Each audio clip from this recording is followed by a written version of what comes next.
Perhaps one of the most horrific things about Hitler and his regime was that he was not working alone. One man could not possibly have been orchestrating all of it at the same time. As much as we might want to pin the events of the Second World War all onto one evil man, sobering reality is that Hitler was one of many. And one of the most monstrous of all was the chief of the SS and the architect of the Holocaust, Heinrich Himmler, who was directly responsible for the deaths of nearly 7 million innocent people. And he left a diary. Heinrich Luitpold Himmler was born in Munich on the 7th of October 1900. From the age of 10, Himmler started to keep diaries documenting his life. His family was stable and relatively unremarkable, devout Catholics, middle class, some ties to Germany's royal family, but nothing to make him stand out from those around him at his grammar school. He was somewhat of an outcast. His classmates later described him as being socially awkward but very studious. He did do well in his schoolwork, but he always struggled with sports. Young Himmler was on the smaller side for his age, with lifelong stomach problems and a number of illnesses that hampered his development. Try as he might, training with weights and exercising, he just couldn't compete with the other boys. This was made all the more embarrassing as Himmler got older. In 1915, he signed up to join the Landshut Cadet Corps. If anything was going to prove to the boys around him that he was tough, it would be this. Himmler was accepted as an officer candidate in the 11th Bavarian Regiment, but it was likely only thanks to his father's royal connections. The year was 1917, and the First World War was raging across the continent. Himmler's older brother, Gebhard, was right in the thick of it, and the younger boy was desperate to go out and fight too. This was his chance to prove himself. He was part of the reserve forces preparing himself to go out and join the front line. When suddenly the war ended, Gebhard returned a hero. He was awarded the Iron Cross after being promoted to the rank of lieutenant. Meanwhile, Himmler had to go and finish his studies at grammar school, after which he went to university to learn about agriculture, where he experienced even more illness. All these factors kept building on one another, creating a growing sense of resentment inside the young man. All he wanted to be was tough, and yet life kept throwing frustration after frustration at him. He needed a scapegoat, someone to blame all of his troubles on. Anti-Semitism had been on the rise in Germany for several decades by this point, and it was a hot-button topic in universities. At the start of the First World War, Germany's Emperor Wilhelm II and the Reichstag decided unanimously to fund the war entirely by borrowing with the plan of paying off those debts with money that they would demand from the Allied countries. Except they lost, and then they had no real strategy for coughing up that kind of money. And on top of all that, the Allied powers had drawn up the Treaty of Versailles, which heavily punished the German people for their country's actions during the war. Among other things, Germany was required to pay reparations to their opponents during the war. In today's money, the debt from the Treaty of Versailles alone wound up being roughly $442 billion US. To put that into perspective how much it is, Germany only made the final payment on that debt in 2010, 92 years after the end of the war. So, what's that got to do with the Jewish people? Well, nothing. But the German people spent years suffering from an absolutely crippled economy, and they were looking for someone to blame. At the time of the making of this video, many countries around the world are suffering the effects of inflation. We're seeing costs of food in supermarkets going up while our paychecks stay the same. The average rate of inflation globally in 2023 is 13%. In Germany in 1923, the inflation rate was 80 million %. Yeah, that's a real number, 80 million %. To illustrate what this means in real terms, at the start of 1923, you could buy a loaf of bread for 250 marks. By November, that number was 200 billion marks, or 0.2 trillion, from 250 marks to 200 billion marks. Let's say you bought an Xbox in January for 250 bucks, then decide to sell it in November. You would now be worth $41 billion more than Jeff Bezos. That's how mind-boggling that amount of inflation is. Germany commissioned 130 printing houses to churn out new bills as fast as they could, but soon the cost of producing each bill was higher than the value of the bill itself. Their economy was in free fall. Workers were filling up wheelbarrows and suitcases with banknotes every month, which couldn't even buy them basic necessities. And somewhere right in the middle of that was Heinrich Himmler. His parents having been from wealthy middle-class backgrounds with ties to the royal family, they could no longer afford to pay for his education. He had no choice but to take on a low-paying office job and abandon his lofty military dreams. But a fire had been kindled inside of him. Whilst at university, he had made friends with a man named Ernst Röhm, the founder of a group called the Sturmabteilung, or the Storm Battalion, shortened to the SA. They were a paramilitary group that made up the violent wing of a new political party, the Nazi Party.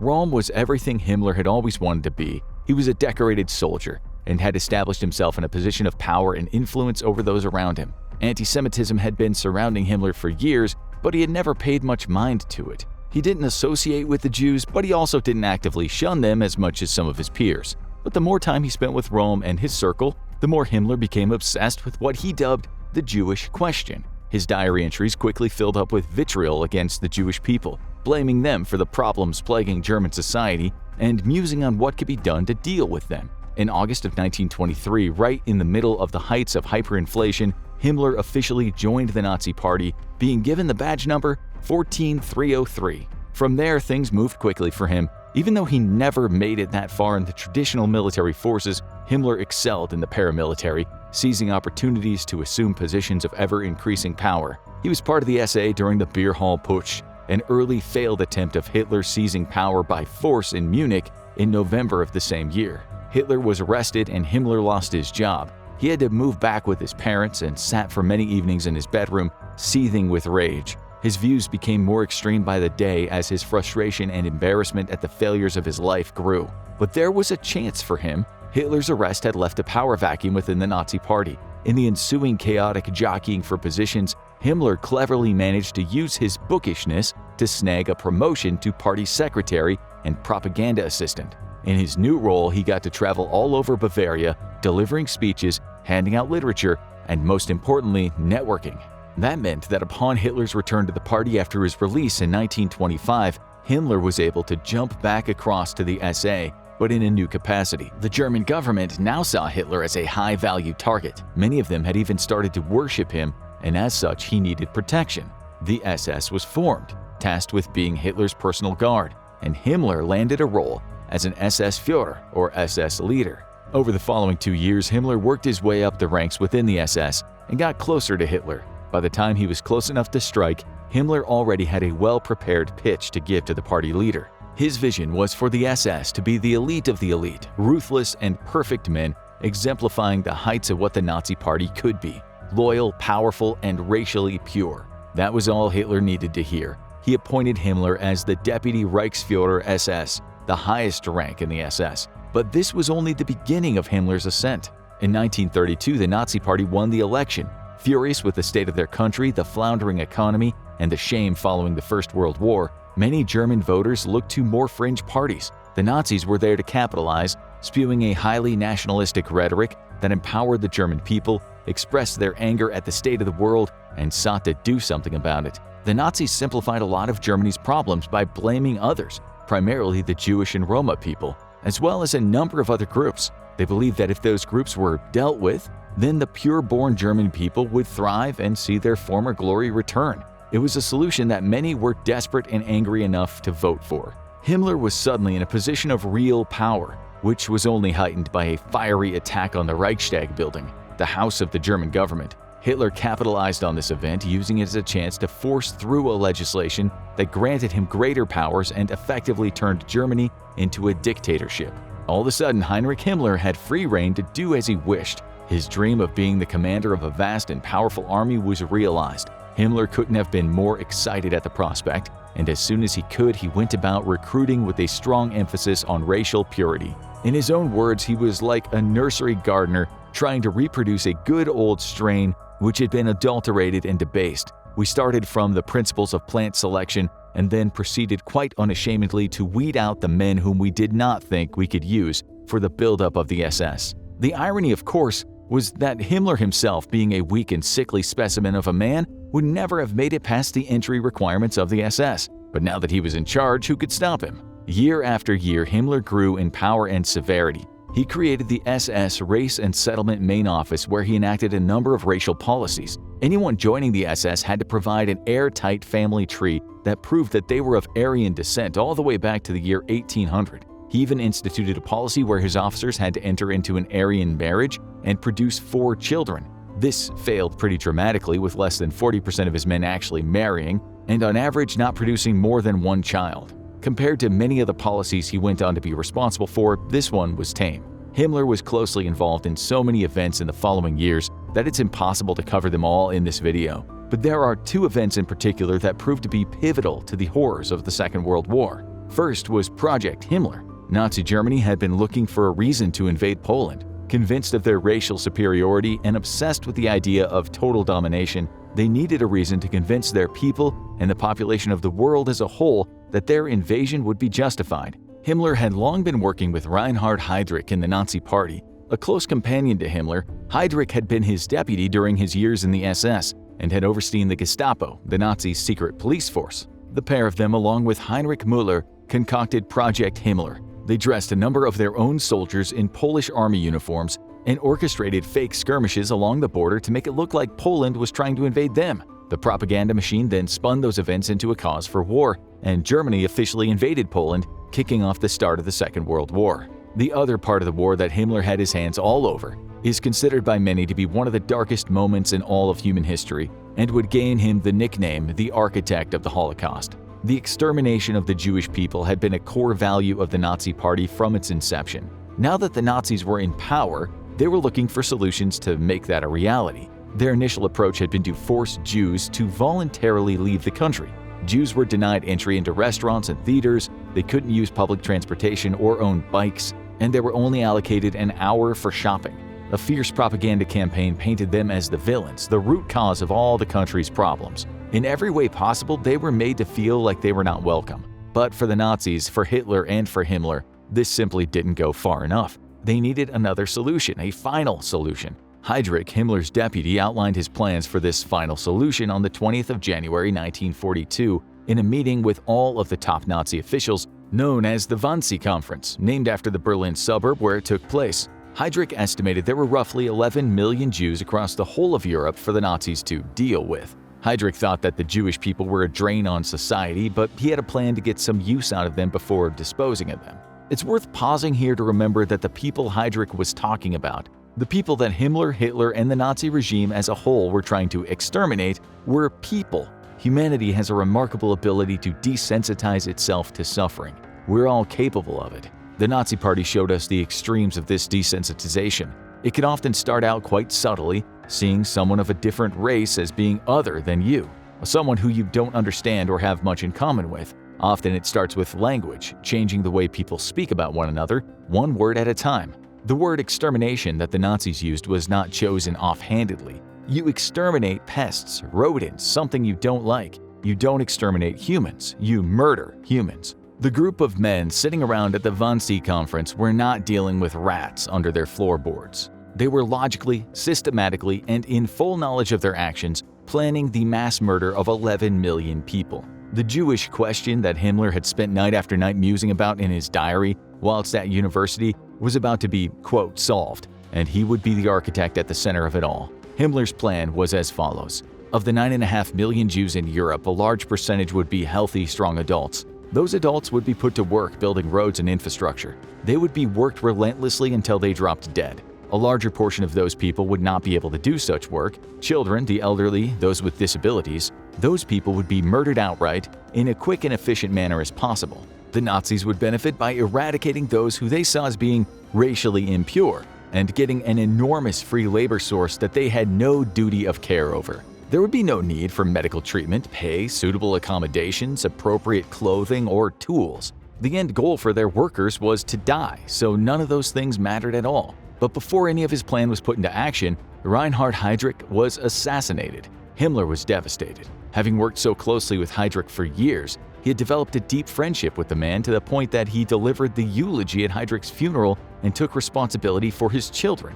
The fire that had been burning in Himmler for years now became an inferno. Furious at his years of suffering and catalyzed by the death of his close friend, Himmler launched Operation Reinhard, which started with the founding of 3 extermination camps in Belzec, Sobibor, and Treblinka.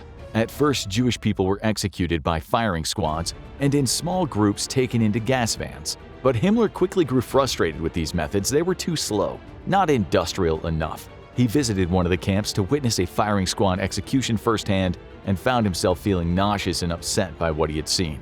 His human body was reacting to the horrors of his actions, but Himmler's mind forcefully suppressed his basic empathy and decided that that method was too gory. He didn't want his soldiers to be distressed by their actions. He was worried about the mental health of his men as they mercilessly gunned down dozens of innocent civilians. He needed a solution, so he turned to the field he knew best, the subject he had studied at university all those years before, agriculture. He needed to industrialize murder in the same way that the tractor had industrialized fields. The gas chamber was created, an empty room where naked people would be crammed in like cattle. The doors would close, and Zyklon B gas would be pumped into the room, killing everyone inside. Any Jews who were deemed unfit for work were sent to the chambers immediately on their arrival at the camp in Auschwitz, without even being assigned a number. Anyone deemed unworthy of life was given similar treatment. That went for anyone with a disability.